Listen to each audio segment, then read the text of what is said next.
এই প্রাকৃতিক পরিবেশের সাথে মিশে চলার অভিজ্ঞতা। এই প্রকৃতি আমাদেরকে দেয় প্রচুর রৌদ্র, দেয় প্রচুর বৃষ্টি, দেয় প্রচুর ঝড়। এই প্রকৃতি এক এক সময় এক এক রকম থাকে। এই সমস্ত পরিবেশের সাথে কৃষককে কিন্তু মানিয়ে নিয়ে চলতে হয়, কৃষকের ফসলকে মানিয়ে নিয়ে চলতে হয়। জীবনটা যেন ঠিক এই খ্যাপলা জালের মতো। আপনি যত নিখুঁতভাবে লক্ষ্য ভেদে জালটি মেলাতে পারবেন, প্রাপ্তির ঝুলি ততটাই পূর্ণ হবে।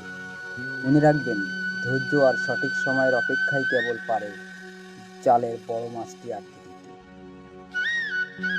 জালটি হাতে গোছানো থেকে শুরু করে ফেলার আগ পর্যন্ত যে একাগ্রতা, তা আমাদের শেখায় যে কোনো কাজের সাফল্যের জন্য পরিকল্পনা কতটা জরুরি। দেখছেন, এই বৃদ্ধ তার পুকুরে মাছ শিকারের জন্য কত আপ্লুত রয়েছে। এত চেষ্টা করছে, তবুও ভালো কোনো মাছ তুলতে পারছে না।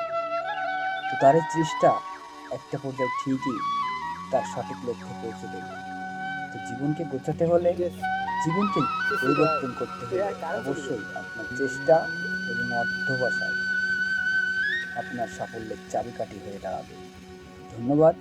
ভিডিওটি ভালো লাগলে অবশ্যই শেয়ার করে দিবেন, আর আমাদের চ্যানেলে নতুন হলে অবশ্যই সাবস্ক্রাইব করে দেবেন এবং পেজে নতুন হলে ফলো করে দিবেন।